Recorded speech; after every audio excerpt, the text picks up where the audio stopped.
모든 사람에게 다 잘해주려다 지쳐버린 밤. 오늘의 이야기는 코살라국 사위성 근처 우물가 마을의 저녁에서 시작되었습니다. 그 마을에는 마티아라는 이름의 남자가 살고 있었습니다. 마티아는 젊은 날부터 남의 부탁을 외면하지 않는 사람으로 살아왔습니다. 누가 곡식이 모자라면 한 대박을 내어 주었습니다. 누가 수레바퀴가 부러지면 밤이 깊어도 나무못을 깎아 주었습니다. 마티아는 장터에 나갈 때도 늘 누군가의 짐을 함께 들어 주었습니다. 사람들은 그를 보고 마음이 착하다고 말하곤 했습니다. 그런데 어느 날부터 마티아의 집은 점점 비어 보이기 시작했습니다. 곡식 자루는 얇아졌고 기름 등잔도 자주 꺼졌습니다. 도와준 사람들 가운데 어떤 이는 고개만 끄덕이고 지나갔습니다. 어떤 이는 받는 것이 당연한 듯 또 다른 부탁을 들고 왔습니다. 마티아는 웃으며 받아주었다가 돌아서면 숨이 막혔습니다. 그는 밤마다 자기 마음이 이상해지는 것을 느꼈습니다. 내가 왜 이렇게 서운하지? 내가 착한 척만 하고 있었나? 마티아는 그런 생각이 드는 자신이 싫었습니다. 그는 혼잣말로 낮게 중얼거렸습니다. 물건이 아까운 게 아니야. 마음이 자꾸 새는 것 같아서 무서운 거야. 어느 저녁 마티아는 우물에서 물을 길어 항아리에 부었습니다. 항아리 밑바닥이 젖어 있는 것을 그제야 보았습니다. 작은 금이 나 있었고 물이 아주 천천히 새고 있었습니다. 마티아는 물을 더 부어보았지만 항아리는 끝내 가득 차지 않았습니다. 그는 항아리를 바라보다가 가슴이 울컥했습니다. 내 마음이 꼭 이 항아리 같구나. 아무리 부어도 채워지지 않는 곳에 나는 계속 붓고 있었구나. 마티아는 항아리를 내려놓고 한숨을 내쉬었습니다. 그리고 문득 숲가에 머무르시는 부처님이 떠올랐습니다. 며칠 뒤 마티아는 해가 기울 무렵 숲길을 걸어 부처님을 찾아갔습니다. 숲 가장자리 빈터에는 사람들이 둘러앉아 조용히 숨을 고르고 있었습니다. 사람들이 흩어진 뒤 마티아는 부처님 앞으로 나아가 무릎을 꿇었습니다. 마티아가 조심스럽게 말했습니다. 부처님, 저는 사람들에게 잘해주고 싶어서 애써 왔습니다. 그런데 요즘은 마음이 자꾸 지치고 서운해집니다. 받은 사람들은 고마워하지 않는 듯하고 저는 점점 가난해지는 듯합니다. 이런 마음을 품는 제가 나쁜 사람인가 두렵습니다. 부처님께서는 마티아의 말을 조용히 들으신 뒤 곁에 놓인 항아리를 가리키시며 부드럽게 물으셨습니다. 그대는 물을 길어 항아리에 부어본 적이 있느냐? 마티아가 대답했습니다. 예, 부처님, 저는 우물에서 물을 길어 살아갑니다. 부처님께서 잔잔히 이르셨습니다. 만약 항아리에 금이 나 있다면 그대는 어떻게 하겠느냐? 마티아는 잠시 말문이 막혔다가 답했습니다. 금이 나 있으면 고치거나 다른 그릇을 쓰겠습니다. 부처님께서 고개를 끄덕이시며 말씀하셨습니다. 그렇다. 금이 난 그릇에 계속 붓는다고 해서 물이 남겠느냐? 물은 새고 그대는 더 목마를 뿐이다. 마티아는 조심스럽게 속마음을 꺼냈습니다. 부처님, 저는 누군가에게 주지 않으면 마음이 불안합니다. 거절하면 못된 사람이 되는 것 같고 뒤에서 욕을 먹을까 두렵습니다. 그래서 더 주고 더 애쓰다가 돌아와서는 속이 상합니다. 부처님께서 마티아를 바라보시며 한숨처럼 부드럽게 말씀하셨습니다. 자비는 따뜻함이지만 지혜 없는 자비는 스스로를 태운다. 그대가 돕는 마음은 귀하다. 그러나 그 마음을 허투루 새게 두지 말아라. 그대가 먼저 할 일은 그릇의 금을 살피는 일이다. 도움을 받기만 하고 고치려 하지 않는 자가 있다면 그에게는 물 한 바가지를 다 붓지 말고 한 컵만 건네도 좋다. 그대의 우물까지 비우지는 말아라. 도움은 주되 그대의 숨이 남아 있을 만큼만 주어라. 부처님의 말이 마티아의 마음 깊은 곳을 건드렸습니다. 마티아는 그동안 착하다는 말에 기대어 두려움을 숨겨왔다는 것을 알아차렸습니다. 거절을 못한 것이 자비만은 아니었습니다. 미움받을까 두려워서 혼자 버티는 척하고 싶어서 계속 퍼주고 있었던 날들이 있었습니다. 그 사실이 부끄러웠지만 이상하게도 가슴이 조금 가벼워졌습니다. 이제는 내가 나를 속이지 않아도 된다는 느낌이 들었습니다. 마티아는 조용히 고개를 숙였습니다. 그리고 속으로 다짐했습니다. 내가 나쁜 사람이 되지 않으면서도 내 숨을 지키는 길이 있구나. 집으로 돌아온 마티아는 우물가에서 항아리를 다시 들여다보았습니다. 그는 금이 난 자리를 진흙으로 메우고 마른 풀로 감아 단단히 묶었습니다. 그리고 항아리에 물을 부어 보았습니다. 이번에는 물이 천천히 그러나 분명히 머물렀습니다. 그날 저녁 누군가가 또 곡식을 빌리러 왔습니다. 마티아는 잠시 숨을 고른 뒤 부드럽게 말했습니다. 오늘은 한 대박은 어렵고 반 대박만 드리겠습니다. 다음에는 함께 바치를 도우며 다시 채우는 길을 찾으시면 좋겠습니다. 상대가 잠시 멈칫했지만 마티아의 얼굴은 이상하게도 편안했습니다. 마티아는 문을 닫고 돌아서며 혼잣말을 했습니다. 내가 지키는 숨이 있어야 내 자비도 오래 가겠지. 오늘의 이야기는 이제 조용히 가슴 한켠에 내려놓겠습니다. 혹시 당신도 모든 사람에게 잘해주려다 마음이 먼저 마르는 저녁이 있으셨을지 모릅니다. 오늘은 누군가를 돕기 전에 내 숨이 새고 있지는 않은지 항아리의 금부터 한번 살펴보시면 좋겠습니다. 따뜻함을 잃지 않으면서도 당신의 우물을 지키는 길이 분명히 있기를 바랍니다. 남편과 자식 사이에서 마음이 찢어질 때 오늘의 이야기는 코살라국 사위성 근처 우물가 마을의 전역에서 시작되었습니다. 그 마을에는 말라티라는 여인이 살고 있었습니다. 말라티는 곡식을 털고 물을 기르며 집안을 돌보며 살아왔습니다. 아이들이 어릴 때에는 울음도 다독이고 다툼도 말리며 하루를 건넜습니다. 그래서 말라티는 싸움이 나면 자기도 모르게 먼저 가운데로 뛰어들곤 했습니다. 남편 수디타는 성질이 고닫고 아들 아누라는 마음이 급했습니다. 요즘 집 안에는 저녁이 오기 전부터 팽팽한 기운이 감돌았습니다.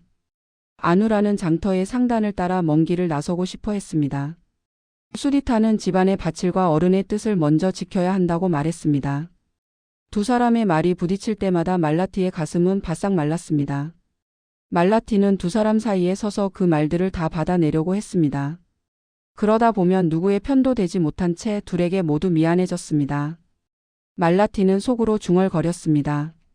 내가 잘만 말리면 이 집이 다시 조용해질까? 내가 한쪽을 서운하게 만들면 집이 갈라지는 건 아닐까? 그날도 해가 기울자 두 사람의 목소리가 점점 높아졌습니다. 말라티는 밥상을 펴다가도 둘 사이로 달려가 말끝을 붙잡았습니다. 그런데 말라티가 끼어들수록 말은 더 날카로워졌습니다. 아누라는 말라티를 바라보며 억울하다고 했습니다. 수디타는 말라티를 바라보며 집안의 질서를 말했습니다. 말라티는 둘의 눈빛을 번갈아 보며 숨이 막혔습니다. 그 밤 말라티는 잠이 오지 않아 우물가로 나갔습니다. 달빛 아래 우물에는 두레박이 매달려 있었습니다. 말라티가 두레박을 끌어올리려는데 노끈이 거칠게 갈라져 손바닥을 스쳤습니다. 말라티는 그 상처를 보며 문득 생각했습니다. 지금 내 마음도 이 노끈처럼 달아있구나. 나는 두 사람의 힘을 모두 버티느라 내 손부터 타들어가고 있었구나. 며칠 뒤 말라티는 숲가에 머무르시는 부처님을 찾아갔습니다. 사람들이 흩어진 뒤 말라티가 조심스레 앞으로 나아갔습니다. 말라티가 두 손을 모으고 말했습니다. 부처님, 남편과 아들이 서로 맞서며 매일 다투고 있습니다. 제가 말리지 않으면 집이 무너질 것 같아 늘 가운데에 섭니다. 그런데 제가 끼어들수록 말이 더 거칠어지고 제 마음은 더 찢어지는 것 같습니다. 제가 누구 편이 되어야 합니까? 제가 어떻게 해야 이 집이 갈라지지 않겠습니까? 부처님께서 말라티의 손바닥을 바라보시며 조용히 말씀하셨습니다. 우물에 두레박을 끌어올릴 때 노끈이 닳아 손을 베지 않느냐. 노끈이 닳았는데도 그대가 계속 힘을 더하면 무엇이 먼저 끊어지겠느냐. 말라티는 고개를 숙이고 대답했습니다. 제 손이 먼저 아픕니다, 부처님. 부처님께서 고개를 끄덕이시며 덧붙이셨습니다. 그대는 지금 두레박을 올리는 사람이 아니라 두 사람이 서로 다른 쪽으로 당기는 노끈의 한가운데를 붙잡고 있구나. 한쪽을 잡아 끌면 다른 쪽은 더 세게 당기고 그대의 손은 더 빨리 닳는다. 그대가 할 일은 두 사람의 싸움에서 이기고 지는 편을 고르는 것이 아니다. 노끈을 먼저 살피고 다른 곳을 고치고 물을 기를 힘을 남겨두는 것이다. 아들의 일은 아들의 일이요 남편의 일은 남편의 일이다. 그대가 매번 끼어들면 두 사람은 그대의 얼굴을 보고 더 말을 세우게 된다. 그대가 한 걸음 비키면 두 사람은 자기 말의 끝을 자기 귀로 듣게 된다. 다만 손이 올라가 누군가를 다치게 하려 한다면 그때는 멈추게 해도 좋다. 그러나 말로 부딪히는 동안에는 그대가 먼저 숨을 지키고 그대의 자리를 지켜라. 집안이 갈라지는 것은 말이 커서가 아니라 가운데 선 그대의 마음이 먼저 부러져서이다. 말라티는 그 말이 가슴속 깊은 곳을 조용히 눌러주는 것을 느꼈습니다. 그녀는 평화를 만든다며 스스로를 매일 조금씩 닳게 하고 있었다는 것을 알았습니다. 완전히 이해한 것은 아니었지만 숨이 조금 트이는 느낌이 들었습니다. 말라티는 오래 참아온 눈물이 눈가에 맺히는 것을 느꼈습니다. 그녀는 그 눈물을 닦으며 내게도 쉴 자리가 필요하다고 인정했습니다. 말라티는 부처님께 마지막으로 물었습니다. 부처님, 그러면 저는 집 안에서 무엇을 먼저 해야 합니까? 부처님께서 잠시 미소 지으시며 말씀하셨습니다. 그대는 오늘 저녁부터 노끈을 갈아라. 싸움의 한가운데로 뛰어들기보다 밥을 짓고 물을 길고 그대의 숨을 고르게 하여라. 두 사람에게도 한마디만 건네라. 나는 너희 둘을 사랑한다. 그러나 너희의 싸움은 너희가 마주보며 풀어라. 그 말이 그대의 노끈을 지키는 매듭이 될 것이다. 집으로 돌아오는 길 말라티는 우물가에 잠시 멈추었습니다. 그녀는 새 노끈을 꼬아 두레박에 묶었습니다. 그리고 마음속으로 다짐했습니다. 오늘은 내가 불 속으로 뛰어들지 말자. 내가 숨을 지키면 이 집에 숨도 남겠지. 그날 저녁 두 사람이 다시 목소리를 높이려 할 때 말라티는 한 걸음 물러섰습니다. 말라티는 부엌으로 가서 물을 끓이고 숨을 길게 내쉬었습니다. 그리고 조용히 말했습니다. 나는 둘 모두 사랑합니다. 하지만 둘의 문제는 둘이 서로 마주보고 풀어주면 좋겠습니다. 수디타와 아누라는 잠시 말을 멈추었습니다. 말라티는 밥상을 차리고 두 사람 앞에 따뜻한 죽그릇을 내려놓았습니다. 그 밤 집 안의 소리는 완전히 사라지지 않았지만 날이 조금 누그러졌습니다. 말라티의 마음도 어제보다 덜 찢어졌습니다. 그녀는 잠자리에 들며 속으로 중얼거렸습니다. 내 손을 지키는 일이 곧 이 집을 지키는 일이구나. 오늘의 이야기는 이제 조용히 가슴 한켠에 내려놓겠습니다. 혹시 당신도 가족의 말다툼 한가운데에서 혼자 노끈을 붙잡고 계셨을지 모릅니다. 오늘은 그 노끈이 어디서 닿아 있는지 당신의 손바닥부터 다정히 살펴보셔도 좋겠습니다. 오늘 밤만큼은 당신의 숨을 먼저 지켜 마음이 조금 덜 달아가기를 바랍니다.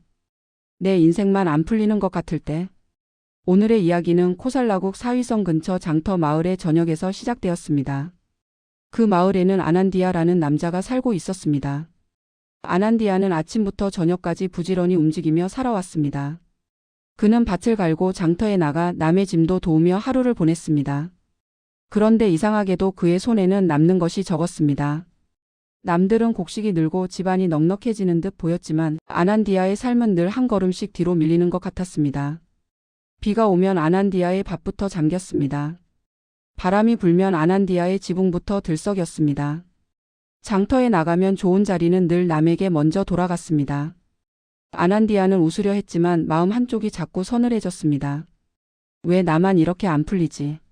남들은 다 길이 보이는데 나만 제자리인 것 같아. 아난디아는 이런 생각이 들 때마다 스스로를 나무랐습니다. 이런 마음을 품는 내가 옹졸한가? 그래도 속으로는 자꾸만 비교가 올라왔습니다. 그날 저녁 아난디아는 집으로 돌아오는 길에 강가에 앉았습니다. 해는 붉게 내려가고 강물 위에는 빛이 길게 누웠습니다. 강물은 누구의 얼굴도 붙잡지 않고 흘러갔습니다. 아난디아는 강물을 보며 혼잣말을 했습니다. 나도 이렇게 흘러가고 싶은데 왜 나는 자꾸 막히는 걸까? 그는 손에 쥔 작은 돌을 물가에 던졌습니다. 돌은 물속으로 가라앉고 파문만 남았습니다. 아난디아의 가슴에서도 비슷한 파문이 일었습니다. 내가 아무리 해도 안 될 때 나는 무엇을 붙잡고 있는 걸까? 며칠 뒤 아난디아는 숲가에 머무르시는 부처님을 찾아갔습니다. 사람들이 흩어진 뒤 아난디아가 앞으로 나아가 무릎을 꿇었습니다. 아난디아가 조용히 말했습니다. 부처님, 저는 열심히 살아왔는데도 삶이 잘 풀리지 않는 것 같습니다. 남들은 다 앞서가는 것 같은데 저는 늘 제자리입니다. 자꾸만 비교가 올라오고 마음이 시들어집니다. 제가 무엇을 잘못하고 있는 것입니까? 부처님께서 아난디아의 얼굴을 잠시 바라보시며 부드럽게 물으셨습니다. 그대는 강물을 본 적이 있느냐? 아난디아가 고개를 끄덕였습니다. 부처님께서 조용히 말씀하셨습니다. 강물은 빠를 때도 있고 더딜 때도 있다. 얕은 곳에서는 돌에 부딪혀 소리가 나고 깊은 곳에서는 소리 없이 흐른다. 그대가 지금 느끼는 막힘은 물길이 없는 것이 아니라 물길이 바뀌는 때일 수도 있다. 아난디아는 조심스럽게 물었습니다. 부처님, 그런데 남들은 잘 가는데 왜 저만 이런 것입니까? 부처님께서 잔잔히 이르셨습니다.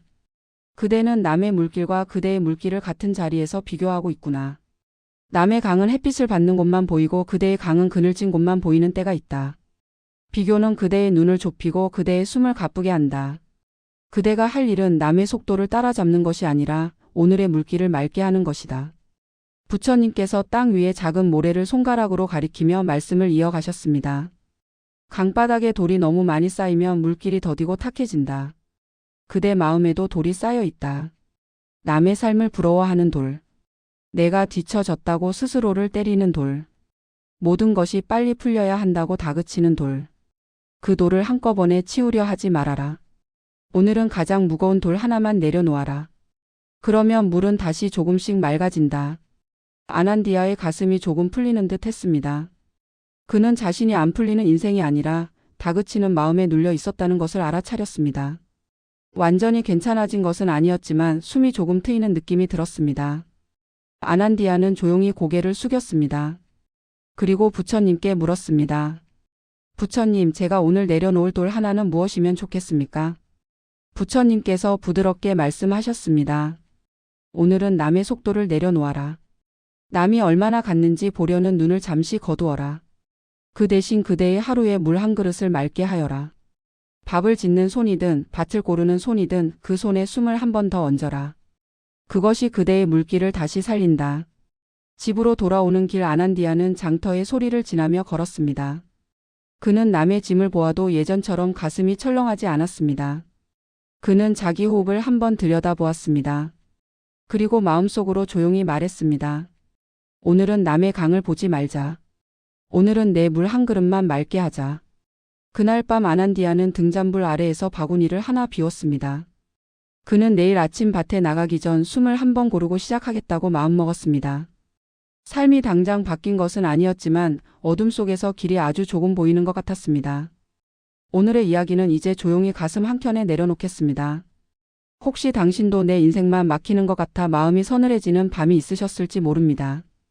오늘은 남의 속도를 잠시 내려놓고 당신의 물길이 어디에서 탁해졌는지 한 번만 다정히 살펴보셔도 좋겠습니다. 당신의 숨이 고요해지는 만큼 삶도 조금씩 맑아질 수 있기를 바랍니다. 사랑이라는 이름으로 간섭하고 있는 나를 알아차리는 밤. 오늘의 이야기는 마가다국 라자가 성문 밖 대나무 숲 길목의 저녁에서 시작되었습니다. 그 길목에는 수마나라는 여인이 살고 있었습니다. 수마나는 천을 물들이고 바느질을 하며 아들을 키워왔습니다. 아들 자야나는 어느새 어른이 되어 먼 장사기를 꿈꾸고 있었습니다. 그러나 수마나는 아들이 입을 열기만 하면 마음이 먼저 앞서갔습니다. 그 길은 위험하니 가지 말아라. 그 사람들과 어울리면 손해를 본다. 돈은 이렇게 모아야 한다. 몸은 이렇게 챙겨야 한다. 수마나는 아들의 하루를 사랑으로 붙잡고 있다고 믿었습니다. 저녁이면 집 안에는 말이 많아졌습니다. 수마나는 밥을 지으며도 아들의 계획을 고치려 했습니다.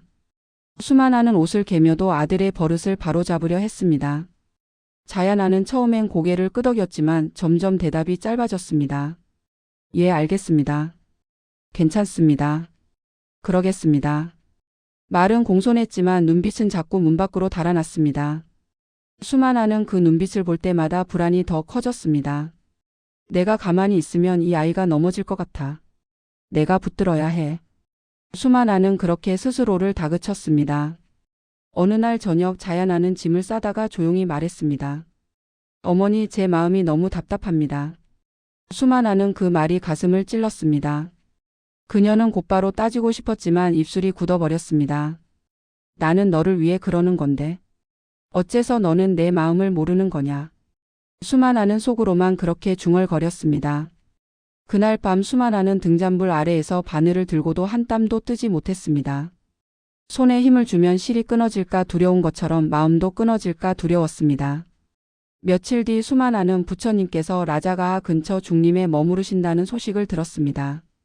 수마나는 새벽 안개가 거칠 무렵 대나무 숲으로 걸어갔습니다. 중림의 바람은 조용했고 잎사귀는 서로 스치며 낮은 소리를 냈습니다. 사람들이 흩어진 뒤 수마나는 부처님 앞에 나아가 두 손을 모았습니다.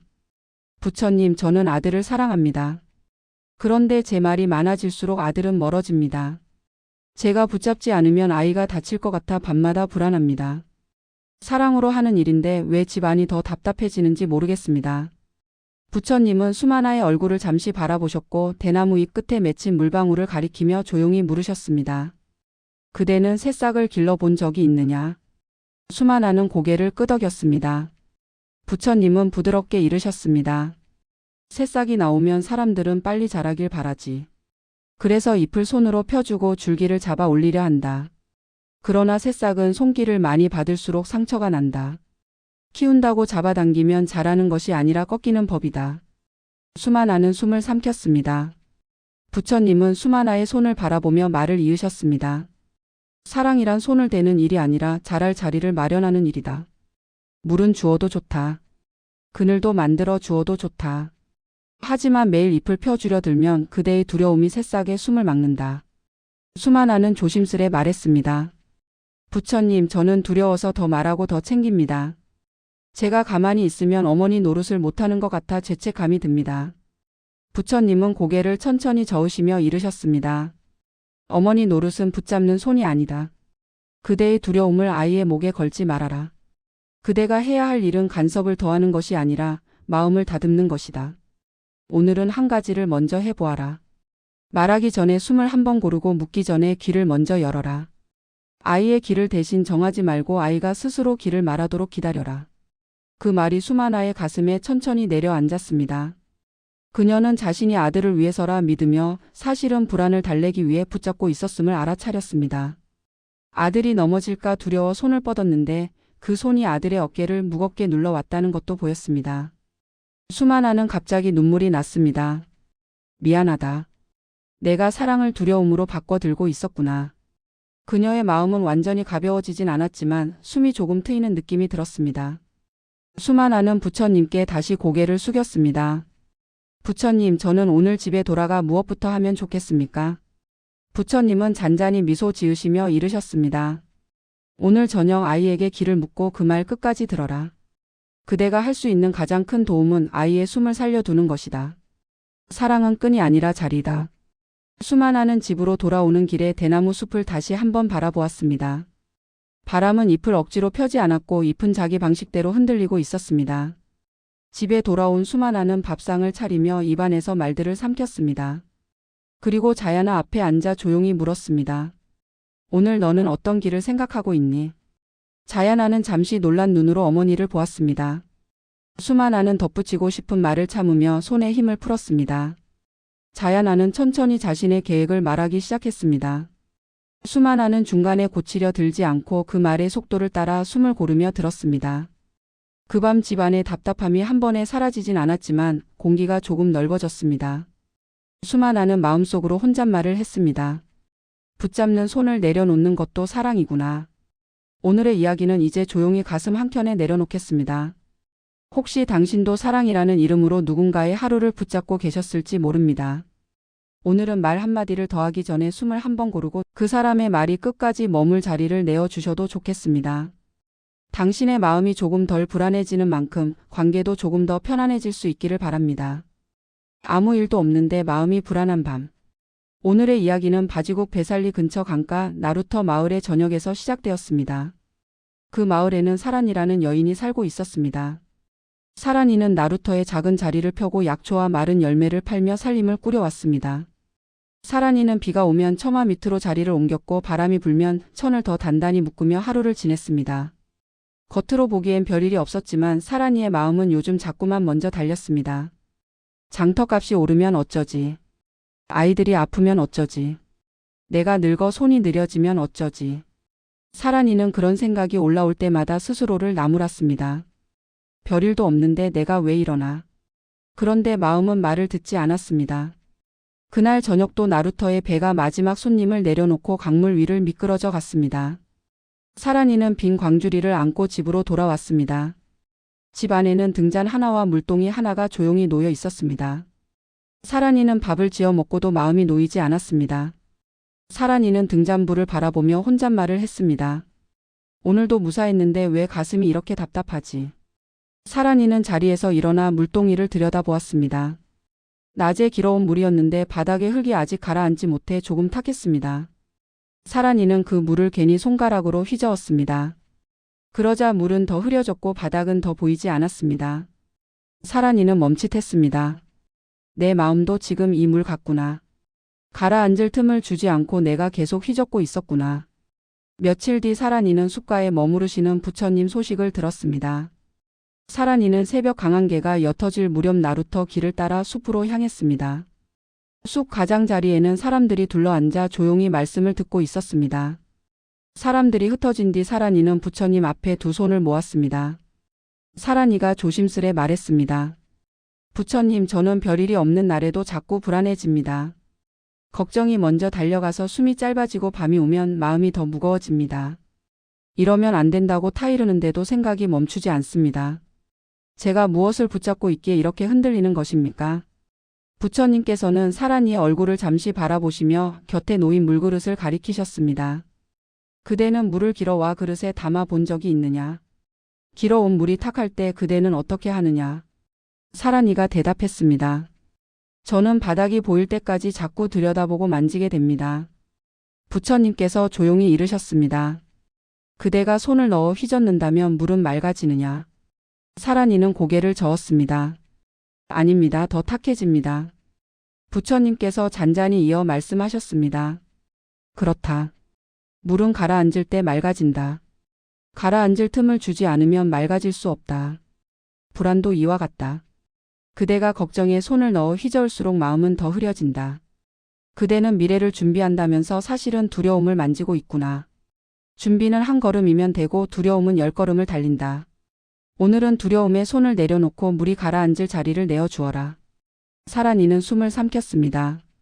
그녀는 자신이 불안을 없애려 애쓰며 오히려 불안을 더 키우고 있었음을 알아차렸습니다. 사란이는 다시 물었습니다. 부처님, 그러면 불안이 올라올 때 저는 무엇을 하면 좋겠습니까? 부처님께서 부드럽게 이르셨습니다. 불안이 오면 먼저 알아차려라. 아, 내가 지금 물을 휘젓고 있구나 하고 말해도 좋다. 그리고 숨을 한번 길게 내쉬어라. 그 다음에 할 수 있는 작은 일 하나만 해라. 그 작은 일을 마치면 나머지는 내일의 몫으로 두어라. 그대가 오늘 할 수 없는 것을 오늘 다 하려 하면 마음은 쉬지 못한다. 사란이는 집으로 돌아오는 길에 강물 소리를 오래 들었습니다. 집에 도착한 사란이는 물동이 앞에 앉았습니다. 사란이는 이번에는 물을 휘젓지 않고 등잔불 아래에 조용히 두었습니다. 사란이는 가슴에 올라오는 걱정에 속으로 말했습니다. 아, 내가 또 물을 만지려 했구나. 사란이는 숨을 천천히 내쉬었습니다. 그리고 내일 나루터에 가져갈 약초 꾸러미 하나만 가지런히 묶었습니다. 그 뒤에는 손을 멈추고 바닥이 천천히 가라앉기를 기다렸습니다. 얼마 뒤 물은 아주 조금 맑아졌고 사란이의 마음도 그만큼 고요해졌습니다. 모든 걱정이 사라진 것은 아니었지만 밤이 덜 무거워진 느낌이 들었습니다. 사란이는 잠자리에 들며 작은 혼잣말을 했습니다. 오늘은 이만하면 됐다. 오늘의 이야기는 이제 조용히 가슴 한켠에 내려놓겠습니다. 혹시 당신도 아무 일도 없는데 마음이 먼저 달려가 숨이 가빠지는 밤이 있으셨을지 모릅니다. 오늘은 걱정을 붙잡아 휘젓기보다 마음이 가라앉을 자리를 조용히 내어주셔도 좋겠습니다. 당신의 숨이 조금 고요해지는 만큼 밤도 조금씩 가벼워질 수 있기를 바랍니다. 몸이 예전 같지 않아 자존심이 상할 때.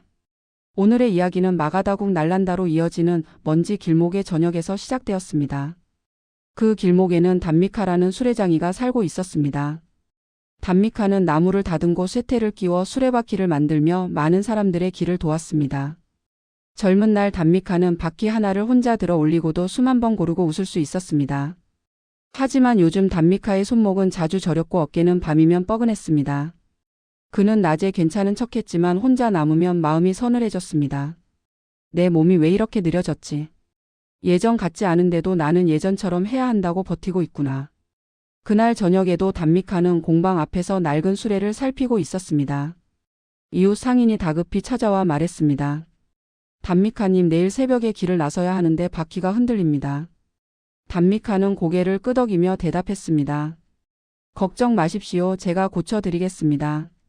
그는 수레를 세우고 바퀴를 들어 올리려 했습니다. 그런데 손에 힘이 잘 들어가지 않았고 바퀴가 생각보다 무거웠습니다. 단미카는 순간 얼굴이 달아올랐습니다. 이 정도도 못 들면 나는 이제 무엇이 되나. 그는 이를 악물고 다시 힘을 주었습니다. 바퀴는 겨우 들렸지만 허리에 통증이 번졌습니다. 단미카는 아무렇지 않은 듯 바퀴를 내려놓고 말했습니다.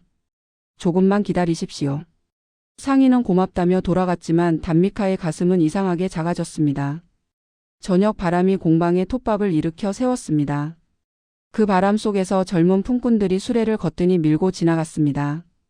단미카는 그 등을 바라보다가 눈을 내렸습니다. 나는 왜 저렇게 못하지? 나는 아직도 할 수 있다고 말하고 싶은데 몸이 먼저 고개를 젓는구나. 밤이 깊어 단미카는 등잔불 아래에서 혼자 쇠못을 정리했습니다. 아내가 따뜻한 죽 한 그릇을 내오며 조용히 물었습니다. 오늘은 어깨가 좀 괜찮나요? 단미카는 웃어 보이며 대답했습니다. 괜찮습니다. 아내가 돌아간 뒤 단미카는 숟가락을 내려놓고 손바닥에 굳은 살을 문지르며 혼잣말을 했습니다. 내가 약해진 걸 들키면 사람들이 나를 찾지 않겠지. 가족이 실망할까봐 말도 못하겠네. 단미카는 문득 바퀴 옆에 놓인 기름병을 보았습니다. 바퀴는 사람처럼 소리를 내지 않았지만 갈라진 틈이 있으면 삐걱거리며 알려주었습니다. 단미카는 바퀴의 축을 만지다가 속으로 중얼거렸습니다. 나는 내 삐걱거림을 왜 이렇게 모른 척했지. 며칠 뒤 단미카는 숲가에 머무르시는 부처님 소식을 들었습니다. 그는 새벽 바람이 차가울 때 길을 나섰습니다. 길에는 나뭇잎이 떨어져 있었고 수레바퀴 자국이 길게 이어져 있었습니다. 단미카는 그 자국을 보며 마음속으로 물었습니다. 나는 언제부터 내 자국을 남의 것과 비교하고 있었나. 숲 가장자리에서 사람들의 발소리가 잦아든 뒤 단미카는 부처님 앞에 나아갔습니다. 단미카가 두 손을 모으고 말했습니다. 부처님, 저는 수레바퀴를 만들며 살아왔습니다. 그런데 요즘 몸이 예전 같지 않아 일을 하기가 두렵습니다. 손이 느려진 것이 부끄럽고 못하겠다고 말하면 쓸모없는 사람이 될까 겁이 납니다. 그래서 더 버티다가 밤이면 마음이 무너집니다. 저는 어떻게 해야 합니까? 부처님께서는 단미카의 굳은 손을 잠시 바라보셨습니다. 그리고 곁에 놓인 작은 수레바퀴를 손끝으로 가만히 굴려보셨습니다. 부처님께서 조용히 이르셨습니다. 바퀴는 멀리 가려면 둥글기만 하면 되느냐. 축이 마르면 바퀴는 곧 삐걱거리고 빠르게 돌려도 제자리에서 깎일 뿐이다. 그대는 지금 바퀴를 더 빨리 돌리려 하면서 축에 기름을 줄 생각은 잊고 있구나. 단미카는 숨을 삼켰습니다. 부처님께서 이어 이르셨습니다. 몸이 느려진 것이 실패가 아니다. 그대가 실은 짐이 예전보다 무거워졌는데도 여전히 같은 속도로 가려는 것이 괴로움이다. 짐을 덜고 길을 나누고 바퀴를 쉬게 하면 수레는 더 오래 간다. 부끄러워서 버티면 바퀴는 부러지고 숨을 지키면 바퀴는 다시 돈다. 단미카가 조심스럽게 물었습니다. 부처님, 저는 일을 줄이면 가족이 불안해질까 두렵습니다. 부처님께서 고개를 천천히 끄덕이셨습니다. 두려움은 그대를 몰아세워 더 큰 손해를 부른다. 오늘부터 한 가지를 하여라. 그대의 하루에 기름을 한 방울씩 넣어라. 일을 그만두라는 말이 아니다. 쉬는 틈을 죄로 여기지 말고 수레의 한 부분으로 받아들여라. 그대가 숨을 고르면 그 숨이 가족의 길도 지켜준다. 그 말이 단미카의 가슴에 조용히 들어왔습니다. 그는 자신이 늙음을 미워하며 몸을 적으로 삼고 있었음을 알아차렸습니다. 완전히 편해진 것은 아니었지만 마음의 돌이 하나 내려앉는 느낌이 들었습니다. 단미카는 속으로 말했습니다. 나는 끝까지 달리는 사람이 되려 했지 오래가는 사람이 되려는 마음은 잊었구나. 집으로 돌아온 단미카는 공방 문을 닫기 전에 바퀴 하나를 꺼냈습니다. 그는 축에 기름을 바르고 천천히 돌려보았습니다. 바퀴는 전보다 부드럽게 굴렀고 소리는 조금 잦아들었습니다. 단미카는 그 모습을 보며 혼잣말을 했습니다. 오늘은 이만하면 됐다. 그날 새벽 상인이 다시 찾아왔을 때 단미카는 정중히 말했습니다. 바퀴는 고쳐두었습니다. 다만 짐을 조금 덜 싣고 중간에 한번 쉬어 가시면 좋겠습니다. 상인은 잠시 놀란 듯 했지만 고개를 끄덕였습니다. 단미카는 상인이 떠난 뒤 자신의 어깨를 한번 쓸어내렸습니다. 그는 자신에게도 같은 말을 해주고 싶었습니다. 조금 덜 씻고 한번 쉬어가자. 오늘의 이야기는 이제 조용히 가슴 한켠에 내려놓겠습니다. 혹시 당신도 예전 같지 않은 몸과 마음 때문에 자존심이 먼저 아픈 날이 있으셨을지 모릅니다. 오늘은 더 빨리 가려는 마음을 잠시 내려놓고 당신의 축에 기름 한 방울을 더해 보셔도 좋겠습니다. 당신의 숨이 고요해지는 만큼 길도 조금 더 부드럽게 이어질 수 있기를 바랍니다. 과거의 내 선택이 자꾸 후회로 돌아오는 밤. 오늘의 이야기는 마가다국 라자가하에서 조금 떨어진 강가 모래사장의 전역에서 시작되었습니다. 그곳에는 루아카라는 길손이 잠시 머물고 있었습니다. 루아카는 먼 길을 걸어 여러 마을을 지나왔습니다. 그는 마을에 들러 짐을 나르고 밤이면 나뭇가지로 작은 불을 피워 몸을 녹이며 살아왔습니다. 겉으로 보기엔 조용한 길손이었지만 요즘 루아카의 마음에는 밤이 올수록 같은 생각이 돌아왔습니다. 그때 나는 왜 그렇게 말했을까? 그 길을 선택하지 않았더라면 어땠을까? 내가 그 사람을 붙잡았더라면 지금은 달라졌을까? 루아카는 이런 생각이 올라올 때마다 가슴이 움츠러들었습니다. 그는 스스로를 다그치기도 했습니다. 이미 지난 일인데 왜 아직도 일어나? 그런데도 후회는 물러나지 않았습니다. 그날 저녁 루아카는 강가 모래사장을 천천히 걸었습니다. 해가 기울어 강물 위로 붉은 빛이 길게 누웠습니다. 루아카의 발자국은 모래 위에 또렷하게 남았습니다. 그는 몇 걸음을 가다가 멈추어 뒤를 돌아보았습니다. 발자국이 길게 이어져 있었습니다. 루아카는 혼잣말을 했습니다. 저 발자국처럼 내 선택도 그대로 남아 있구나. 나는 지워버리고 싶은데 지워지지 않네. 루아카는 발자국 위에 발을 다시 올려보기도 하고 손으로 모래를 쓸어보기도 했습니다. 하지만 모래는 더 어지러워지고 마음은 더 답답해졌습니다. 그때 강가에서 바람이 한번 불어왔습니다. 잔물결이 모래사장 끝을 살짝 하고 지나갔습니다. 방금까지 선명하던 발자국이 조금 흐려졌습니다. 루아카는 그 모습을 멍하니 바라보았습니다. 물결은 아무 말도 하지 않았습니다. 그저 오고 스치고 다시 물러갔습니다. 루아카의 가슴에서도 무언가가 조용히 스쳤습니다. 지워야만 하는 게 아니라 흘러가야 하는 걸까? 그는 그 생각이 낯설어 다시 고개를 흔들었습니다. 그래도 후회는 여전히 아팠습니다. 며칠 뒤 루아카는 숲가에 머무르시는 부처님 소식을 들었습니다. 그는 강가 길을 따라 숲으로 향했습니다. 사람들이 흩어진 뒤 루아카는 부처님 앞에 나아가 두 손을 모았습니다. 루아카가 조심스럽게 말했습니다. 부처님, 저는 지나간 선택이 자꾸 후회로 돌아옵니다. 그때 그렇게 하지 않았더라면 하는 생각이 밤마다 저를 붙잡습니다. 저는 자꾸 지난 발자국만 바라보고 걷지를 못하겠습니다. 부처님께서는 루아카의 얼굴을 잠시 바라보셨습니다. 그리고 강가 쪽으로 시선을 두시며 조용히 물으셨습니다. 그대는 모래사장을 걸어본 적이 있느냐? 루아카가 대답했습니다. 예, 부처님, 저는 강가를 자주 걷습니다.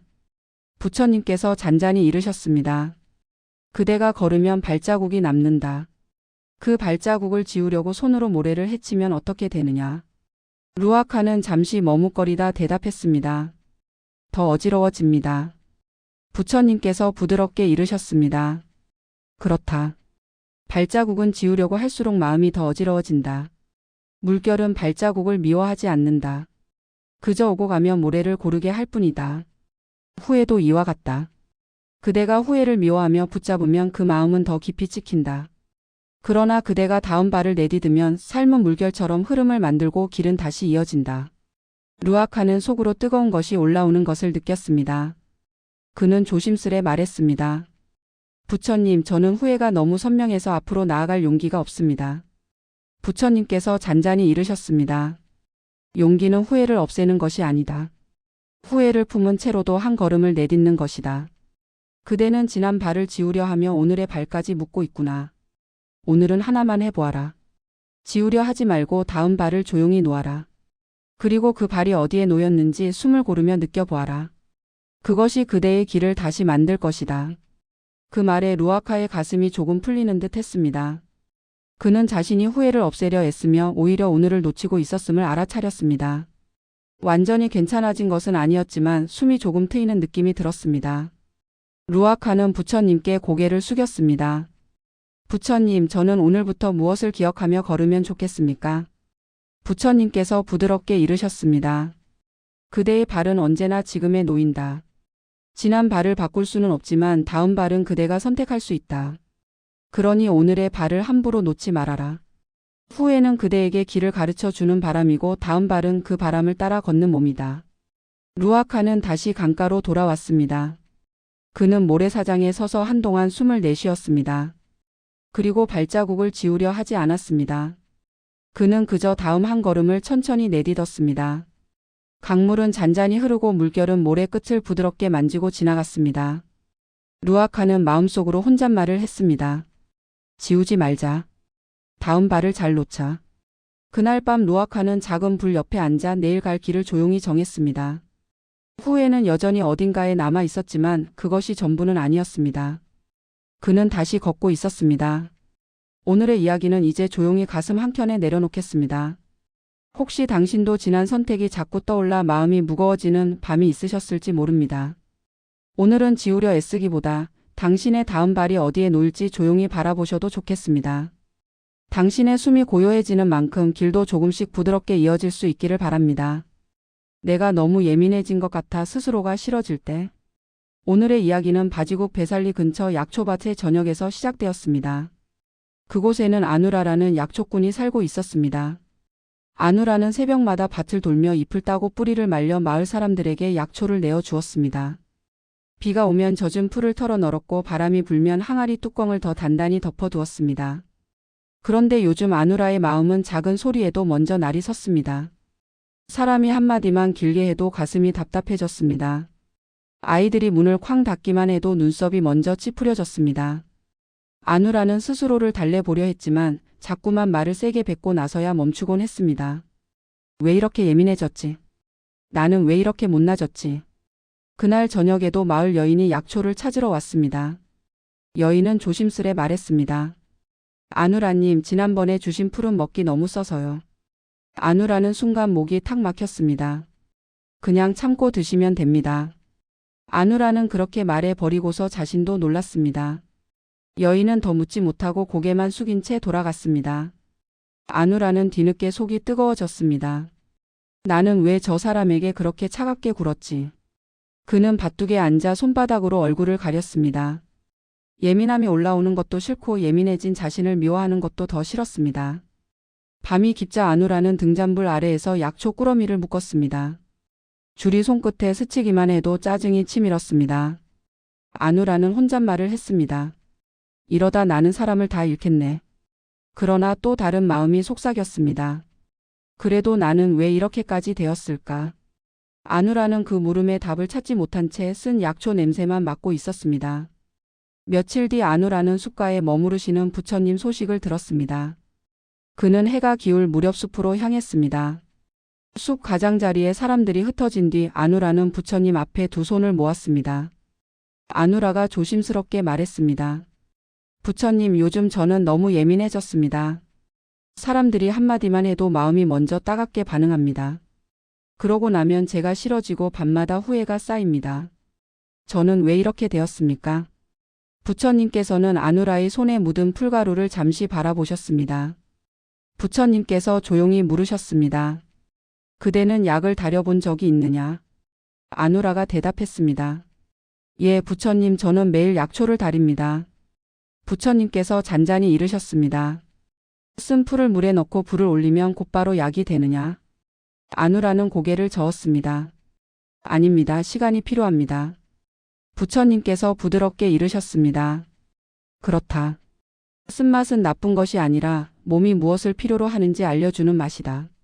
그런데 사람은 쓴맛이 올라오면 곧장 뱉어버리거나 쓴맛을 낸 그릇을 미워한다.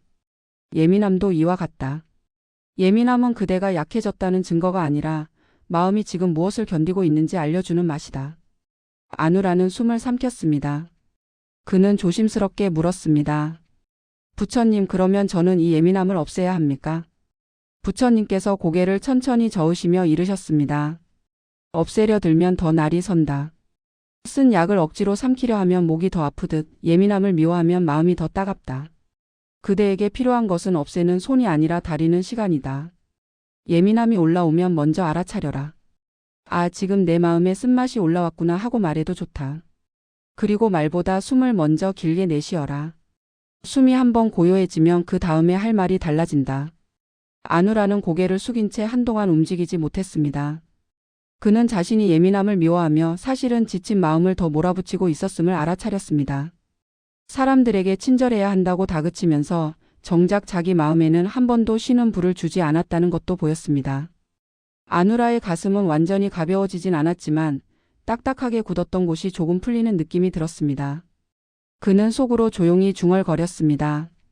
쓸모없는 사람이 된 게 아니라 지금 내가 다려지고 있는 중이었구나. 아누라가 다시 물었습니다. 부처님, 오늘 집으로 돌아가면 무엇부터 하면 좋겠습니까? 부처님께서 잔잔히 이르셨습니다. 오늘은 작은 불을 켜고 물을 올려라. 약을 진하게 만들려 애쓰기보다 시간을 지켜주어라. 그대의 마음도 그렇게 해도 좋다. 급히 고치려 들지 말고 오늘은 한 번 덜 말하고 한 번 더 숨을 내쉬어라. 그것이면 충분하다. 아누라는 집으로 돌아와 작은 솥에 물을 올렸습니다.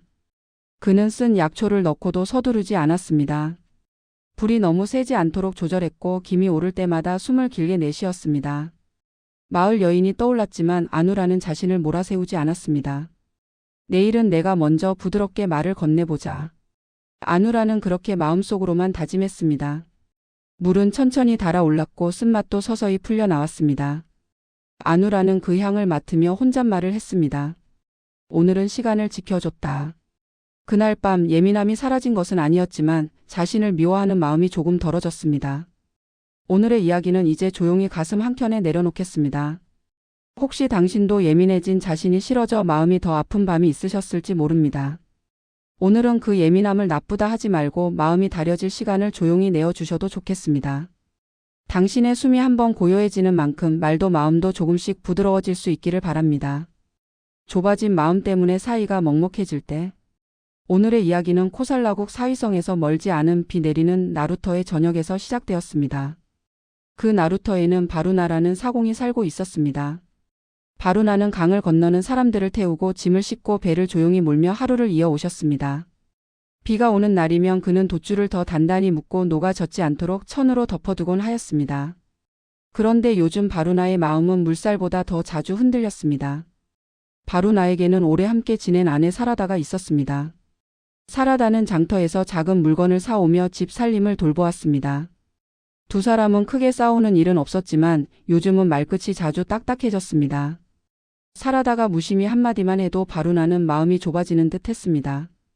바루나는 괜찮다고 말하면서도 얼굴은 먼저 굳어버리곤 했습니다. 사라다가 서운한 기색을 보이면 바루나는 마음속으로 이렇게 중얼거렸습니다. 내가 얼마나 애쓰는데 또 무엇이 부족하다는 거지. 그 생각이 떠오르면 바루나는 말이 짧아졌습니다. 괜찮습니다. 알겠습니다. 그렇게 끝내고 방으로 들어가 버리곤 했습니다. 바루나는 혼잣말을 했습니다. 이렇게라도 하지 않으면 내가 무너질 것 같아. 그런데 이상하게도 마음을 닫을수록 집 안 공기가 더 답답해졌습니다. 그날 저녁에도 비가 잔잔히 내렸습니다. 강물은 어둑해졌고 나루터에는 젖은 발자국이 겹겹이 찍혔습니다. 바루나는 배를 정박시키고 돛을 접었습니다. 마지막 손님이 다급히 다가와 말했습니다. 사공님, 이 자루들을 함께 실어 주십시오. 바루나는 잠시 망설였지만 고개를 끄덕였습니다. 예, 올려놓으십시오. 손님은 곡식자루와 항아리, 젖은 나무꾸러미까지 잇따라 실어 올렸습니다. 배는 점점 낮게 가라앉았습니다. 바루나는 노를 잡는 손이 무거워지는 것을 느꼈습니다. 그는 속으로 중얼거렸습니다. 이 정도쯤은 괜찮겠지. 하지만 배가 강 가운데 이르자 바람이 한번 불어 물살이 거칠어졌습니다. 짐이 한쪽으로 쏠리며 배가 기울었습니다. 바루나는 순간 가슴이 철렁했습니다. 그는 큰 소리를 내지 않으려 애쓰며 손님에게 말했습니다. 자루를 그쪽으로 조금 옮겨 주십시오. 손님이 우왕좌왕하자 바루나는 더 급해졌습니다. 바루나는 결국 목소리가 날카로워졌습니다. 지금입니다. 빨리 옮기십시오. 그 말이 강물 위에서 더 차갑게 울렸습니다. 짐이 옮겨지자 배는 겨우 균형을 되찾았습니다. 바루나는 숨을 내쉬었습니다. 그는 젖은 빗방울 사이로 강물의 흔들림을 보며 생각했습니다. 내가 차가워진 게 아니라 내가 기울어지고 있었구나. 밤이 되어 바루나는 집에 돌아왔습니다. 사라다가 젖은 겉옷을 받아들며 말했습니다. 오늘 비가 더 차가웠지요. 바루나는 짧게 대답했습니다. 그렇습니다. 사라다는 잠시 망설이다가 조심스레 물었습니다. 요즘은 무슨 일이 있으십니까? 바루나는 대답을 삼켰습니다. 그는 마음을 열어야 한다는 것을 알면서도 열면 더 흔들릴 것 같았습니다. 그래서 바루나는 괜찮다고만 말하려 했습니다. 그런데 입 밖으로는 다른 말이 나올 뻔했습니다. 저도 마음이 자꾸 답답합니다. 바루나는 그 말을 가까스로 안으로 삼키고 방으로 들어가 버렸습니다. 등잔불 아래에 앉은 바루나는 혼잣말을 했습니다. 사라다를 밀어내고 싶은 게 아닌데. 그런데 나를 지키려다 사랑까지 밀어내고 있네. 며칠 뒤 바루나는 숲가에 머무르시는 부처님 소식을 들었습니다. 그는 비가 그친 이른 아침 나루터 일을 잠시 멈추고 숲으로 향했습니다. 바루나는 부처님 앞에 두 손을 모으고 말했습니다. 부처님, 저는 요즘 마음이 자꾸 좁아집니다. 가족이 가까이 오면 마음이 더 답답해지고 그래서 말을 줄이고 거리를 두게 됩니다. 저는 차갑게 굴고 싶지 않은데 자꾸 그렇게 됩니다. 저는 어떻게 해야 합니까? 부처님께서는 바루나의 젖은 손등을 잠시 바라보시다가 잔잔히 이르셨습니다. 그대는 배를 모는 사람이지 않느냐? 배가 기울 때 그대는 무엇을 하느냐? 바루나가 대답했습니다. 짐을 옮겨 균형을 잡습니다. 부처님께서 조용히 이르셨습니다. 그렇다. 배를 지키는 것은 참 물이 아니라 균형이다. 물을 피하려고 배를 단단히 닫아버리면 배 안의 공기부터 막힌다. 그대는 마음을 지키려 한다면서 차가움으로 문을 닫고 있구나. 그러나 그대가 필요한 것은 문을 닫는 일이 아니라 짐을 고르게 놓는 일이다. 바루나는 숨을 삼켰습니다. 부처님, 제 짐이 무엇인지 저는 잘 모르겠습니다. 부처님께서 부드럽게 이르셨습니다. 그대의 짐은 두려움이다. 사랑이 가까이 오면 흔들릴까 두려워서 먼저 차갑게 굴어 몸을 굳히는구나. 그러나 차가움은 균형이 아니다. 차가움은 짐을 한쪽에 더 얹는 일이다. 오늘부터 한 가지를 해보아라. 마음이 답답해질 때마다 멀어지기 전에 짐을 옮기든 말을 한번 고르게 하여라. 한마디라도 좋다. 지금 내 마음이 기울었다. 그래서 잠시 마음을 가라앉히고 싶다. 이렇게 말하면 차가움이 아니라 균형이 된다. 바루나의 가슴에 뜨거운 것이 올라왔습니다. 그는 자신이 사람을 밀어낸 것이 아니라 두려움을 숨기려 했음을 알아차렸습니다. 살아다가 힘든 것이 아니라 자신 안에 기울어짐이 힘들었다는 것도 보였습니다. 바루나는 마음이 완전히 넓어지진 않았지만 숨이 조금 트이는 느낌이 들었습니다. 그는 속으로 조용히 중얼거렸습니다. 경계는 차가움이 아니라 마음을 고르는 균형이구나. 바루나는 집으로 돌아왔습니다. 그날 저녁 사라다가 밥상을 놓으며 말했습니다. 오늘은 표정이 조금 다르시네요. 바루나는 잠시 망설이다가 정중히 말했습니다. 제가 요즘 마음이 자주 기울었습니다. 그래서 가까운 말에도 마음이 답답해졌습니다. 잠시 마음을 가라앉히고 싶어서 말을 줄였는데 그게 당신을 차갑게 했을 것입니다. 사라다는 놀란 눈으로 바루나를 바라보았습니다. 바루나는 말을 더 얹고 싶었지만 숨을 한번 내쉬고 덧붙였습니다. 저는 우리를 멀어지게 하고 싶지 않습니다. 다만 제 안에 짐을 고르게 놓는 연습을 하고 싶습니다. 사라다는 천천히 고개를 끄덕였습니다. 그날 밤 두 사람의 집은 완전히 바뀌지 않았지만 공기는 조금 넓어졌습니다. 다음 날 비가 다시 내렸습니다. 바루나는 배에 짐을 실을 때 한쪽으로 쏠리지 않게 천천히 배치했습니다. 그리고 속으로도 같은 일을 하려 하였습니다. 바루나는 혼잣말을 했습니다. 차갑게 닫지 말자. 기울면 고르게 하자. 바루나는 물살 위에서 숨을 고르고 노를 천천히 저었습니다. 배는 흔들렸지만 쓰러지지 않았습니다. 오늘의 이야기는 이제 조용히 가슴 한켠에 내려놓겠습니다. 혹시 당신도 마음이 좁아져 사랑까지 답답해지는 날이 있으셨을지 모릅니다. 오늘은 차갑게 멀어지기보다 내 마음이 기울었다는 것을 먼저 알아차리고 마음을 가라앉힐 자리를 조용히 내어주시면 좋겠습니다. 당신의 숨이 고요해지는 만큼 사랑도 조금 더 부드럽게 이어질 수 있기를 바랍니다. 길을 떠나는 날 짐을 다시 묶는 밤. 오늘의 이야기는 코살라국 사위성으로 향하는 먼지 길 쉼터의 저녁에서 시작되었습니다. 그 길에는 상당과 함께 걷는 짐꾼 사라카가 있었습니다. 사라카는 자루를 나르고 밧줄을 묶으며 길 위에서 세월을 보냈습니다. 그는 젊은 날에 손이 거칠어지도록 일했고 집으로 돌아오면 아이들의 잠든 얼굴을 바라보곤 했습니다. 이제 아이들은 제 몫을 찾아 흩어졌고 사라카의 어깨에는 세월의 무게가 남아 있었습니다. 요즘 사라카는 어깨가 쉽게 뻐근해지고 무릎이 자주 욱신거렸습니다. 그는 괜찮은 척했지만 마음 한쪽이 자꾸 조급해졌습니다. 예전만큼 빠르지 않으면 나는 어떤 사람이 되는 걸까? 쓸모가 줄어든 내 모습이 누군가에게 짐이 되지는 않을까? 사라카는 그런 생각이 들 때마다 짐을 더 단단히 묶으려 했습니다. 밧줄을 한 번 더 감고 매듭을 한 번 더 얹으면 불안이 가라앉는 것 같았습니다.